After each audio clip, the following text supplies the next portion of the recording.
ఈడెవడో చూడండి. నాతో గడిపితేనే టీసీ ఇస్తా. ఒక కాలేజ్ ప్రిన్సిపాల్ అట ఒక బాధితుడు స్టూడెంట్ టీసీ కోసం వస్తే నువ్వు నాతో ఇవాళ గడిపితేనే నీకు టీసీ ఇస్తా అన్నాడట. మళ్ళీ అబ్బాయి వీడు ప్రిన్సిపాల్. ఇదేందో అర్థం కాదు. విద్యార్థికి పీజీ కాలేజీ ప్రిన్సిపల్ మార్క్ లైంగిక వేధింపులట. ఏం పేరు వీని పేరు? ప్రిన్సిపల్ మార్క్ పోలోనియస్ అట. ఆ అబ్బాయిని బలవంతంగా ఇంటికి రప్పించుకుందట. ప్రిన్సిపల్ మర్మాంగాలు కొరికేసిన బాధితుడట. ఇది ఎక్కడిలో లేరు నాయన. గాయం రక్తస్రావంతో ప్రిన్సిపల్ గగ్గోలు.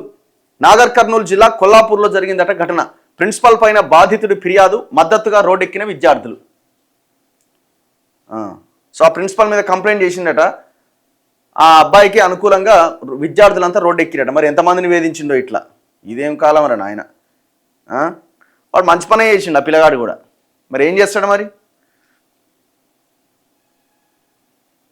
ఇగో భావి పౌరులైన విద్యార్థులకు మార్గదర్శిగా ఉండాల్సిన ప్రిన్సిపల్ కొన్నాళ్లుగా తన వికృత చేష్టలతో ఒక విద్యార్థికి నరకం చూపిస్తున్నాడట.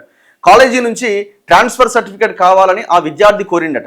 తన లైంగిక కోరిక తీరిస్తేనే ఆ పత్రం ఇస్తానంటూ ప్రిన్సిపల్ వేధింపులకు గురి చేస్తున్నాడు. పైగా ఆ అబ్బాయిని బలవంతంగా తన ఇంటికి పిలిపించుకుంటే బాధితుడు వేధింపులను భరించలేక ప్రిన్సిపల్ మర్మాంగాలు గట్టిగా కొరికేశాడు. తీవ్ర గాయం రక్తస్రావంతో లబోదిబోం అంటూ సదరు ప్రిన్సిపల్ అక్కడి నుంచి పరారైనట. నాగర్ కర్నూలు జిల్లా కొల్లాపూర్లో మంగళవారం రాత్రి ఘటన జరిగింది.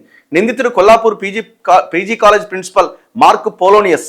బాధిత విద్యార్థిది జగిత్యాల జిల్లా. బాధితుడి కథనం ప్రకారం తన ఇంటికి వచ్చి శారీరకంగా కలిస్తేనే టీసీ ఇస్తానంటూ విద్యార్థికి మార్కు చెప్పిండట.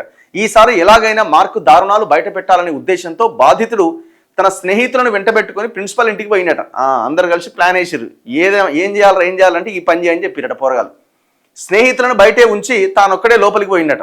అక్కడ బాధితుడి పట్ల మార్క్ అనైతిక చేష్టలను బయట నుంచి అతని స్నేహితులు వీడియో తీసిరట. అయితే గాయం తాలూకు బాధతో ప్రిన్సిపల్ అక్కడి నుంచి పరారవగానే తన స్నేహితులను వెంటబెట్టుకుని బాధితుడు నేరుగా పోలీస్ స్టేషన్ పోయి కంప్లైంట్ చేసిండట.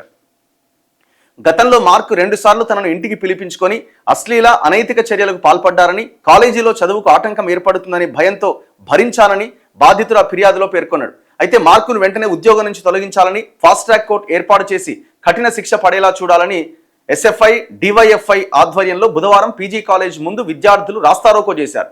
పోలీసులు జోక్యం చేసుకుని ఆందోళన విరమింపజేశారు. ఈ ఘటన పట్ల పాలమూరు విశ్వవిద్యాలయ ఉన్నతాధికారులు తీవ్రంగా స్పందించారు. బుధవారం కొల్లాపూర్ కాలేజీకి వచ్చిన రిజిస్ట్రార్ రమేష్ బాబు, ఓఎస్డి మధుసూదన్ బాధ్యులపైన కఠిన చర్యలుంటాయని, అవసరమైతే ప్రిన్సిపాల్ను సస్పెండ్ చేసేందుకు